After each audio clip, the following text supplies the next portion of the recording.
Alrighty, my name is Frankie Iturbe. I am an executive within Accenture's customer sales and service practice, and I'm also the founder and CEO of WeElevate. Frankie, thank you so much for making time to meet with us and talk to us on the Avi podcast this afternoon or this morning. You've been based on on the West Coast. Tell us a little bit more about your background, where you come from, what's been the career path so far. Yes, indeed. First off, John, thanks for having me. I've been looking forward to our conversation and excited to chat here for the next 30 minutes or so. Looking forward to digging into this with you. In terms of my background, I am a manager within Accenture's customer sales and service practice. I support our clients in accelerating revenue growth and doing so with a human-centered lens. In the wee hours of the morning, I work as founder and CEO of WeElevate, which is a K through 12 education service provider that supports at-promise students in developing their social and emotional skills. I am a son of immigrants. My parents come from Mexico. I was born and raised here in Los Angeles, a specific community named Huntington Park, which is in the southeast area of Los Angeles. And I attended a 4,000 student public high school where only 5%, while I was there, things have gotten better since, while I was there, only 5% of students were testing proficient in math at a 4,000 student public high school. Wow. Yeah, pretty staggering number. Looking back, it's definitely eye-opening now, but when I was there, I didn't think much of it, right? Mm-hmm.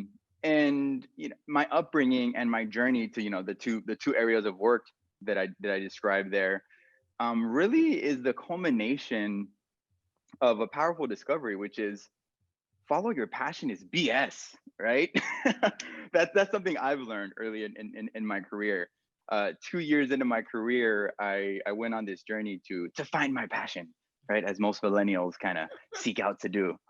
And I quickly realized I was really thinking about it the wrong way. I'm fortunate to have discovered that early on in my career. And due to that learning, that discovery, that really drives a lot of what I do today.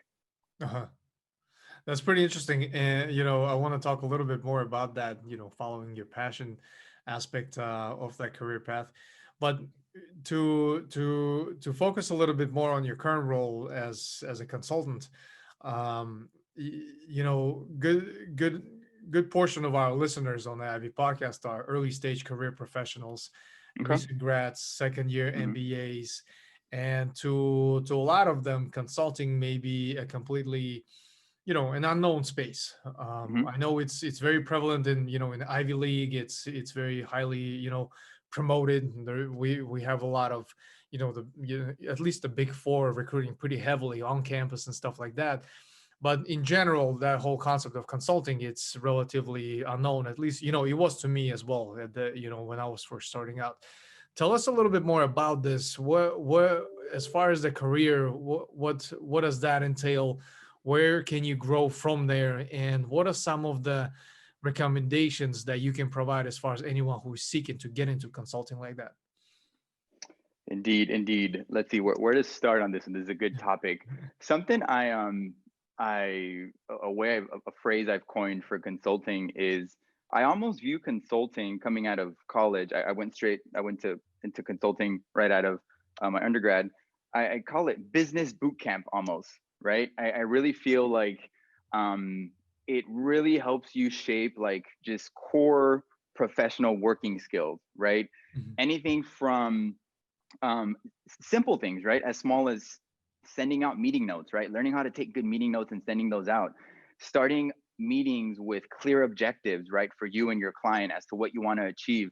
All these little things, I think it's easy to overlook in our day-to-day work. But by working in consulting, you really hone that aspect, like kind of that core skill set that I think from there can take you anywhere, I really believe, right? I mean, you can go off to specialize in a specific industry. You can then go off or maybe even do your own thing, right? Part of being a consultant is you do have this entrepreneur mindset, right? You're constantly trying to understand your clients' problems and think about how to address them, right? What offering, what service is going to address their problem. So really, I really view it as a good place to start a career because, in my opinion, obviously I'm biased, because it does that, right? Gives you that core fundamental What was the second part of that question? I hope I covered a little bit of what it is, but Yeah, yeah, what yeah. else did you want to click into? Of course, absolutely. And thanks for that little bit of a background in terms of as as you are in consulting, you succeed, you grow from there. What is a kind of a career path beyond consulting? What are the options for people to explore when they decide whether to graduate from consulting or to move on? What is the next level from there?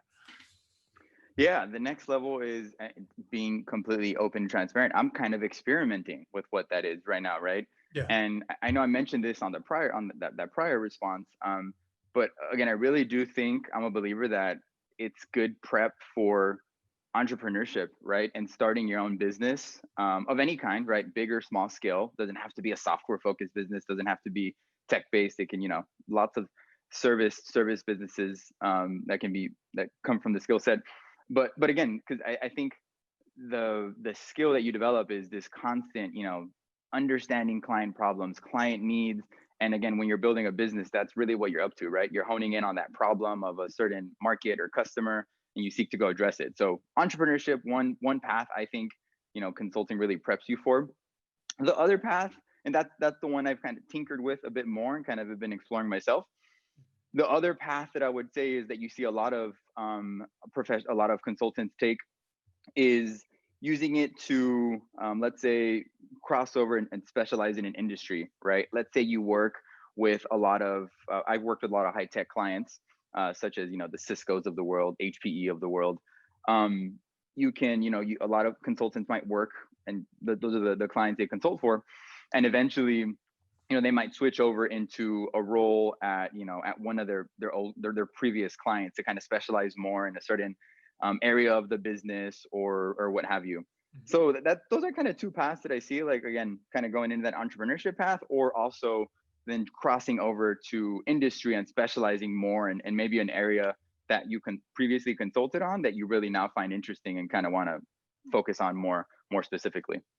Right, right, right. No, absolutely. Especially the entrepreneurship track that I can definitely agree with you on because a lot of my, good friends, former colleagues, and just a lot of folks in my network, they do come from consulting, and then I can see a lot of them actually going into entrepreneurship, starting their own companies based on the experience that they had gathered during the consulting, solving problems for their clients, and then actually finding a very, specific niche and really kind of creating a really cool value adding product that's, taking all of that experience and translating that into something that they start on their own. So definitely see a lot of that happening.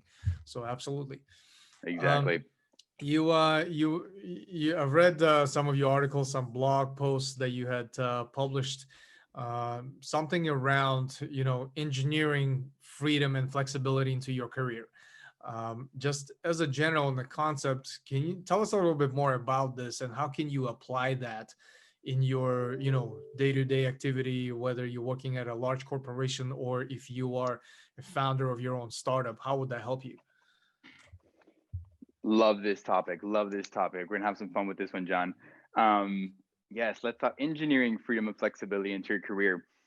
At its core, it's really a concept in getting creative to make more time for what you want and love, be it a business, be it a passion, I mean, be it spending more time with your family, right? I think at the core of it, it's calling us to take inventory of what we're good at, what's important to us, and what we enjoy, and then finding big and small ways to infuse it into our day to day, right? Like, as busy professionals, it, let's be frank, it's hard, right, to squeeze in anything outside of the full time job. And so we have to be diligent and creative with how we choose to squeeze in these pockets of work that really kind of energizes and fulfill us. To give you a few examples to get specific with it, um, I think the simple kind of day to day example to your point there is, um, I wake up, I start my Accenture day maybe around 8 9 a.m., maybe a little earlier sometimes 7 a.m., right? But any hours before that, what I've chosen to do is I've I work on my business prior to that, right? So I'm up at 4:35 in the morning working on my business, right? I engineered that into my day because I know by doing that, working on this work that is meaningful to me, it's going to allow me to show up much more powerfully to work after that. That's a small example of it, just on a day to day. I think the bigger example of this, you mentioned, for the founder kind of startup route, is taking a sabbatical, or a leave of absence, as it's also known as, right? Which is something I did, and using that, by taking a sabbatical, I was able to, take a calculated risk, right? I had the stability of, and kind of almost near promise of, my job being waiting for me at the end of that leave.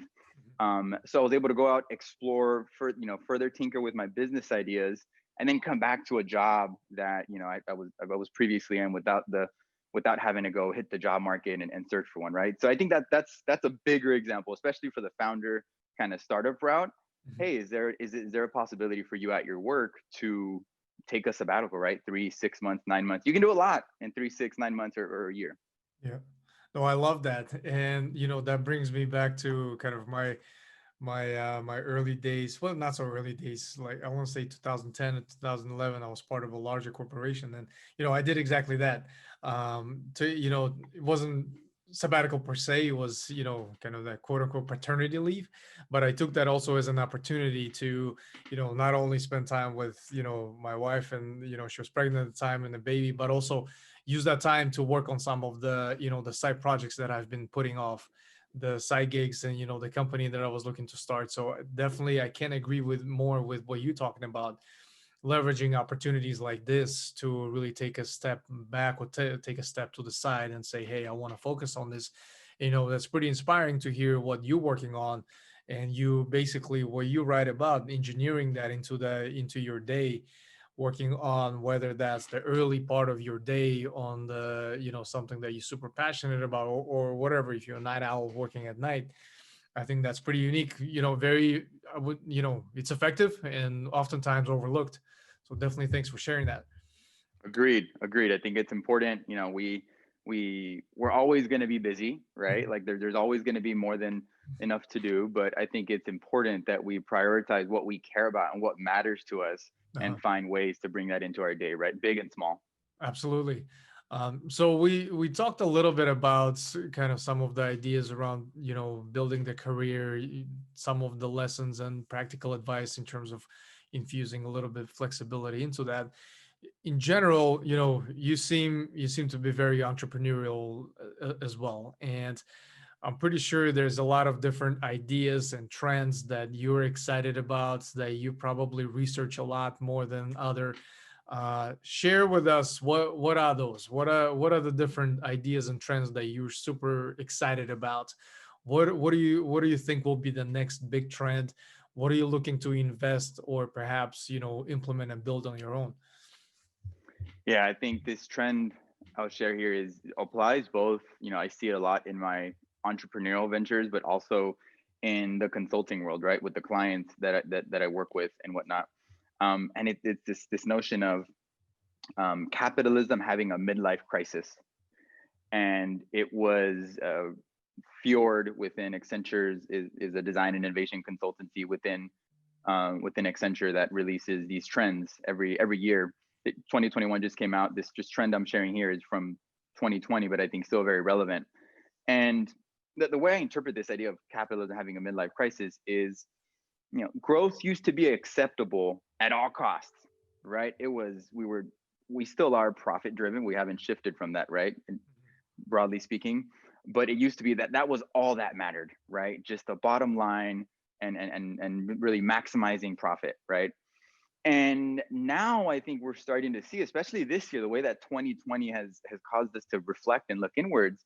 We're starting to look beyond just, the product, right, that we're using at a company, or that we enjoy. Mhm. And we're starting to ask, what's beneath this company? What's the purpose, right, beneath this company? What are their values?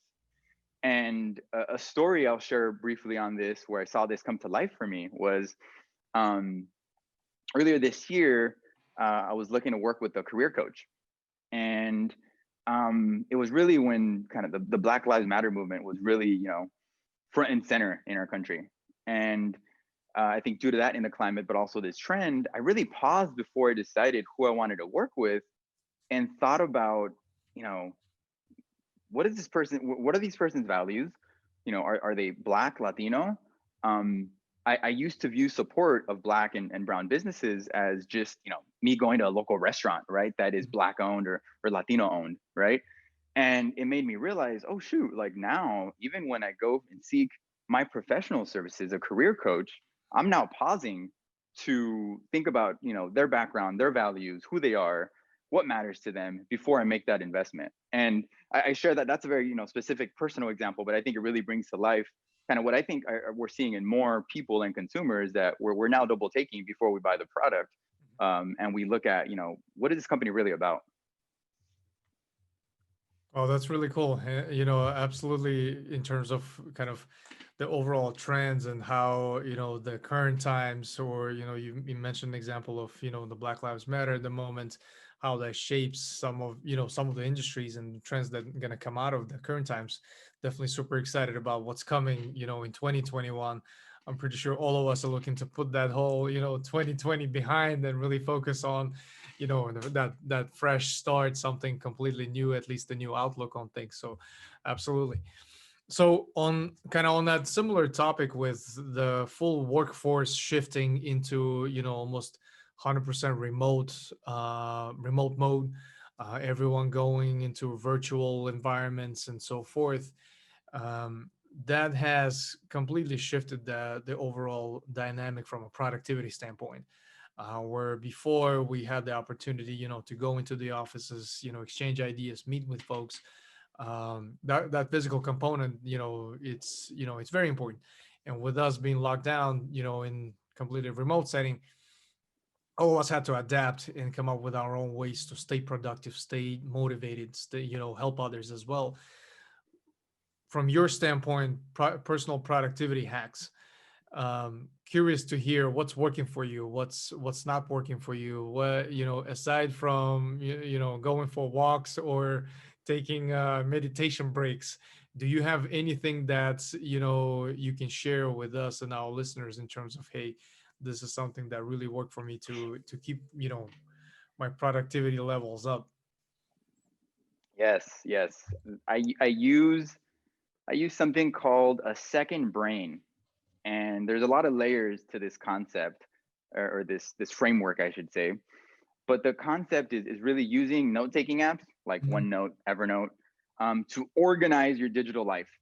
I think of it as creating a piece of software to capture all the content and things I interact with digitally, and also to organize my life and my work. Um, I stumbled across this concept of this idea, just last year. When I started at Accenture, I would make these massive to-do lists, and I would reach the end of the day and I'd do two of those things, right, as we've all experienced, and I'd feel terrible. I'd be like, I have this huge list. I'm using OneNote. I'm highlighting stuff. I'm organizing stuff, but I still feel terrible at the end of the day. I don't have that clarity I'm looking for. And last year, when I came across this course, Building a Second Brain, by Tiago Forte, highly recommend it. It really transformed the way I work. I think what it's done is it's allowed me. Yes, it allows me to, have peace of mind that if I come across a cool article or a cool idea, I know how to capture and store it in my system. But more importantly, it's brought me tremendous clarity. Um, and the part I'll double click on that I think, can be applied broadly, is this distinction that the course preaches around projects and areas. And so, to just quickly explain that, a project is a series of tasks linked to a deadline and an outcome. Hmm. An area is an area of ongoing responsibility, something with a standard to be maintained over time. Quick example of this is, think of examples of areas would be product development, strategy, financial, right? That those are kind of areas of a business, or even of your own life, right? Something like a product launch lives within an area, but it becomes you're giving it a deadline, you're delivering on a very specific thing, right? The reason this is a powerful shift in drawing this distinction between projects and areas is it gives you clarity on what you need to work on day to day, right? You're able to you're able to, lost my train of thought, the projects and areas, what you're able to do is, whew, wait, let me take a step back here. Where's I going No, with no, projects and areas? absolutely. Let me see. I Let me, think I kind of I can relate to what you're talking about in the sense that one technique that really helps me when it comes to to-do lists and task lists is this acronym that I call OMA, which basically stands for one major accomplishment. mm-hmm. Because what I was doing is I come up with this list of like this to-do list for the day, and I'm like, wow, wow, these great things, all of that, and then I get to the end of the day, and I'm like, I didn't get to all of those, and I would feel like I wasn't productive. So I started, and it's not a new concept. I didn't come up with that. It's just I basically re-engineered that for myself, and I call that this acronym. But I noticed that for me, what worked well is if I at the beginning of the day write something down that says, if I accomplish this one thing today, then it's an FTA moment for me. Then I'm productive. I killed it today. The Yes, rest is the rest is okay, but I exactly. gotta do this one thing. And I noticed that for me that worked really well versus coming up with a long list of tasks and going through this. Mm-hmm. If I just focus on the one major accomplishment, then that really allows me to stay very focused and get that done. And anything that comes along the way, it's a great thing. So kind of goes hand in hand Exactly. with what you were And talking about. to take that further, to use that concept and what I'm talking about here, Mhm. I remember the thought I was going to make, by the way. I'll circle back to that in a Mhm. second. But to tie it into the OMA, Mhm. um, you know, we're taught to make to-do lists, right? Kind of in the productivity world a lot. Right, right. But what I think is an important shift is to make project lists, right? What Mhm. are the, the key projects in your life, or let's say in a work setting, consulting, what are the deliverables you're working towards, right? Yeah. And then applying OMA on that would be, okay, here's the list of projects I have, three deliverables I'm working towards or something. What is the one task within each of those projects that's going to move the needle and give me that FYI moment you talked about, Mhm. right? So I think that's kind of the shift is going from to-do list to project list and applying that OMA, right? Like what's the one thing that's going to move the needle on this project today? Right, right. And lastly, just circling on the point that I was going to make earlier that I had a brain fart on there was I think another reason why I think this is a good distinction in kind of creating these buckets is when we don't create projects and give a deadline to something, we start to feel like we're not making progress, right? We're like, we feel like, oh, I'm constantly doing strategy or product development, but it's ongoing. That's why it's an area, right? You're going to have consistent action there versus when you create a project and pull out a specific thing, then you're able to have a deadline, drive to completion, bring on the next thing.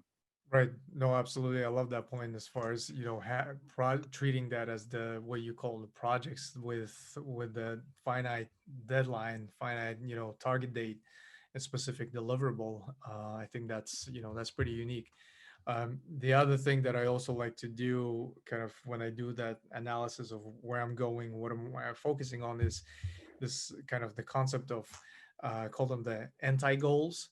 These Mm, are some of the things that like what are some of the things that I don't want to happen along the way as I'm moving towards my objective, whether that's yeah. long-term goal or the short-term goal.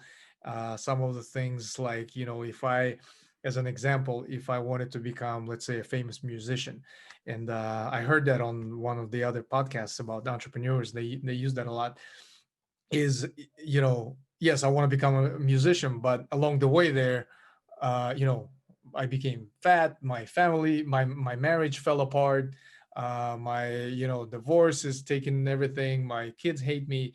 These are kind of some of the things that would be an example of these like anti goals. What are some Yeah. of the things that I don't want to happen? So just sharing that kind of ties to what you were talking about, some of the things that help you as well. So that's pretty cool.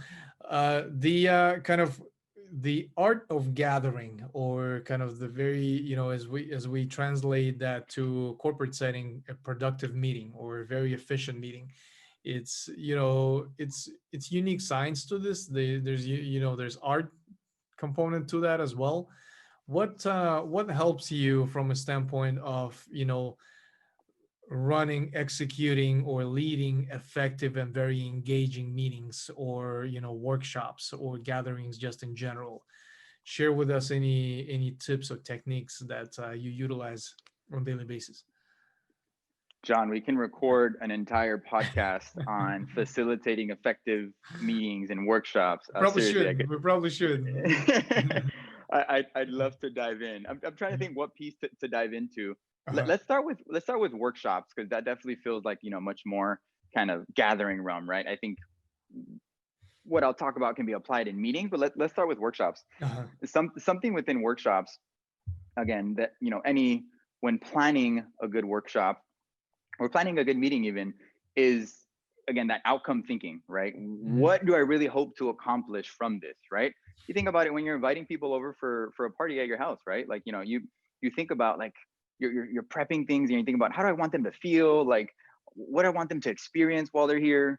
Same thinking for a meeting, right? Like, let's not just think about, yes, the outcome, what we want to achieve, but how do you want people to feel at this meeting? How do you want them to feel after this meeting or this workshop? I think it's important to start there, right? Establish that North Star for, yes, kind of from a business perspective. Well, what do you want to achieve? But also, more on the softer side, like, what do you want people to feel at this meeting and leaving? That's one aspect of it that I think is always number one, establishing that North Star. Mhm. Number two is, we hear a lot about, warm ups or icebreakers. And I mean, John, I'm gonna ask you a question. Keep it real with me. Did you like icebreakers, warm ups? Just tell me honestly. No, I don't, I don't think anybody likes them. I, I hated them, Yeah, especially even now. It's like when we run any meetings and try to, stay away from those. yeah, Usually it's, you get nothing out of this and just people getting embarrassed. exactly. And so, I think why we don't like them is because they lack intention, Right. right? Like, we'll have a tendency to, when we're planning a workshop or a meeting, like, all right, let me work in this icebreaker. For example, like, what are you gonna do after COVID? If I have to answer that question again, I'm gonna, I won't say what I'll do.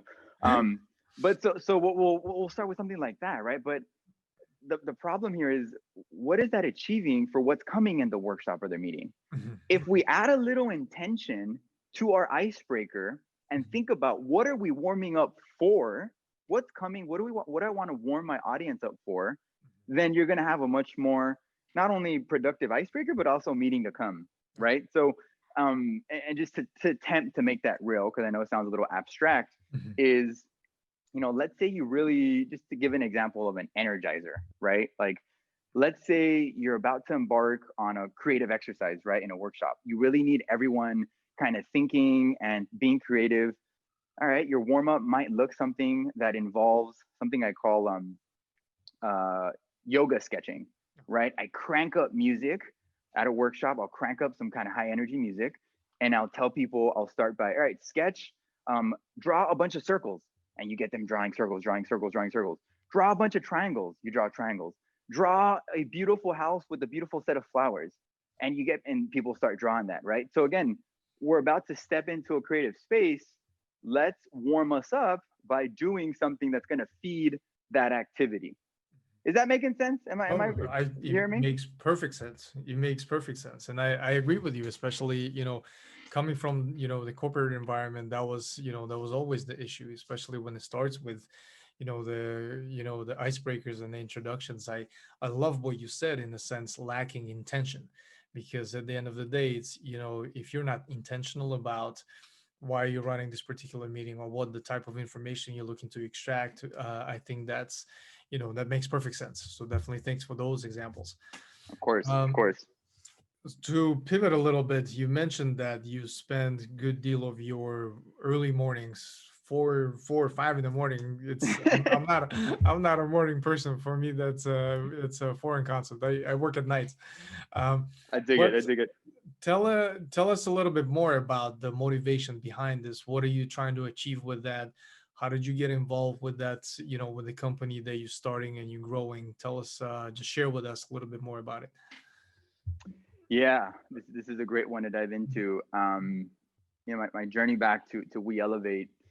Um, this idea of working in the morning. It was born back as something. I was seeking something more, right? Not to sound cliche, but I was about 2 years into my career in consulting, And it was good work. I thought it was a good place to be. I was, generally satisfied, but I was definitely lacking fulfillment, one would say, right? And I started working with a coach, and with this coach, I we started going through different ideas of projects I could work on, right, to kind of get me more energized, get me more excited about what I was doing.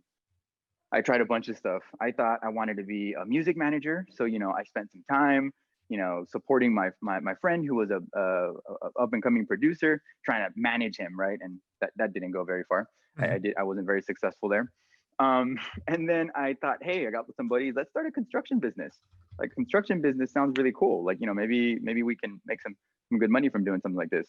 Uh-huh. Same thing. I would be working after hours. I was at that point. I didn't work in the mornings yet on my work, but I'd be working after hours and I'd be falling asleep while I was kind of researching this construction business. Finally, we came across this. It said basketball program. I wrote it down on a list, and he said, "What's this basketball program that I see here? What's it? Tell me more." Long story short, there, I'd ran a youth basketball program back when I was in college, and I said, this idea of working with youth and basketball like sounds interesting, but I just don't think I can make a living off of it. And he's like, well, who cares about that? Like, just if it's gonna get you energized and excited, let's work on it. And that was the birth of WeElevate. From there, I went out within a few weeks, raised a few $1,000s, put on a program for 15 students to travel across LA, experience new culture, and play basketball, right? And that has, evolved into the work I do now, and working more specifically with public schools. And like I mentioned at the top, this work started kind of from a selfish place, if you will, right? I was seeking more fulfillment, more enjoyment, and it now has really become more of a moral obligation.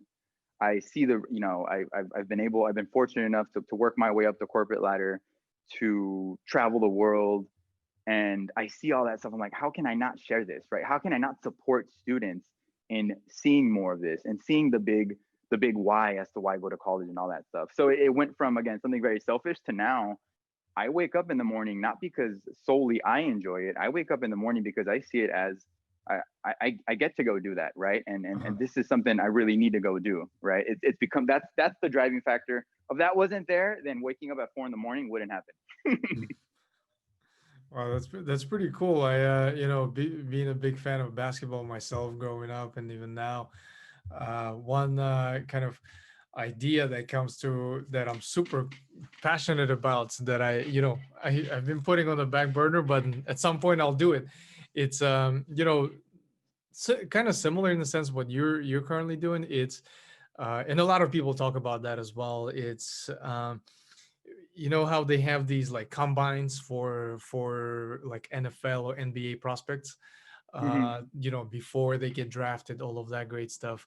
It's doing kind of something similar for kids, maybe like elementary, middle school, high school, and just be able to kind of put on this program that brings these kids together and lets them not only get tested and graded on their performance and where they are, but also come up with this program that keeps them engaged and keeps them up their skills and in sports, particularly in like in basketball. So that's kind of Love it. that's on my list. At some point, I know when I'll run out of ideas, I'm gonna do this type of project.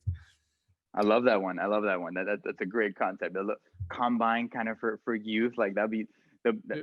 students would get psyched for that. That'd be so much fun for Yeah, them. because parents are nuts. Parents are crazy about like kids in Yeah, sport. Like I have a 7-year-old and 2.5-year-old, and like I see sometimes like how parents go crazy like during like soccer matches or football matches, and it's mind boggling. And if you put it on this is. type of like kind of combine like almost meetup or Atmosphere, and yeah, atmosphere, like not only you can just scale that as a business, but I think it's also just create these opportunities for kids that not necessarily have these opportunities to be seen. So I that's I I love that you said there that you went to this place, John. I got to call it out real quick. On scaling it as a business, right? I think um, too often we look at some of these, kind of feel good things and view them as only that, right? Mhm. That's all it's for fulfillment. But to Right. your point there, a lot of these ideas, again, if you're solving a specific pain point for a parent, let's say, parents, they say that the two things that human beings spend on the most is their kids and their pets, their dogs. And so if you can solve a really good pain point, a really burning pain point for a parent, with this combine kind of thing, that can scale to a nice sized business, right? So I encourage people that I talk to, like, hey, how can you not only make that a side feel good thing, but build it into something kind of sustainable and reliable business? Right, right. Absolutely, absolutely. Why not? Why not? Um, the last two questions evolve around kind of your sources of information or your sources of motivation. What tell us a little bit more about what what are the websites you have bookmarked, or what are the different blogs or Twitter handles that you follow that you find very interesting, with the content level of the quality of that. Share with us some of that, and we'll make those links available to our listeners in the episode notes. Of course, of course. I I would put my information and learning into two buckets. It happens through coaching. I'm a huge advocate of coaching, and by that I mean being coached, right? Working with a coach that supports me on what I'm working on. That's one kind of big information and learning bucket. And the other one is online learning, so like course-based learning, right? I've taken numerous over the past few years, and I'm just a huge believer in that market and kind of very specific people within the online education world that I follow. Uh-huh. Some of those folks are some of my favorite entrepreneurs that I've purchased products from before. One is Ramit Sethi, website called "I Will Teach You to Be Rich." He always jokes that it sounds scammy, but it's not. I can vouch that it's not a scam. Puts out really good content on how to freelance, how to start a business, how to find your dream job. A lot of really good course content, and just his newsletter is even a lot of fun, right? He sends out a lot of really good content. And the other source that I would point out is Tiago Forte. Mm. Tiago Forte is the course creator of Building a Second Brain, which I mentioned earlier, kind of that digital note taking system. Uh-huh. I've been following him for the last 2 years or so. I took his course, Building a Second Brain, and like I said, it really transformed the way that I work. Wow, that's pretty cool. I definitely heard of Tiago. We'll make those links available in episode notes. Last but not least, Frankie, what are you currently reading, and what is one book that you always recommend to others, and why is that? Yes, I am reading right now 100 Years of Solitude by Gabriel Garcia Marquez. Uh-huh. That's one book, and then the other book I'm also digging into that I am loving is "It Doesn't Have to Be Crazy at Work" by Jason Fried and David H. I don't want to butcher his last name, but I'm really enjoying that one right now. It's a really good book. I recommend. I think we in the corporate world we tend to live in this frantic energy and always kind of in firefighting mode, and it really encourages us to shift that perspective and to work differently. Uh-huh. um the other book that I recommend, which I teed up some of the concepts of this book when we talked at the top of the call, is "So Good They Can't Ignore You" Hmm. by Cal Newport. I am a that to the question. I recommend this book to anyone, to everyone, when they're thinking through career decisions and career paths and choices. He just debunks the passion theory, that notion of follow your passion is BS. He goes into explaining, why passion follows the development of rare and valuable skills. And he really, once you get really good at something, that's when the passion and the passion follows. Wow, that's really cool. I mean, that title alone is so catchy, so good they can't Yeah, ignore you. It's like, I always talk about that, in my circles and in my, in for my team and even my friends. It's like I always strive to be that, that type of team player that your opposing team would strive to get you on their team. You know what I mean? It's like exactly. Yes, yes. that is the player we want on our team. Just this killer, this guy that not only just scores all the buckets but makes all of their teammates better. Like that's the guy, like that's the person we want on our team. So that's kind of And sounds like this book is about that.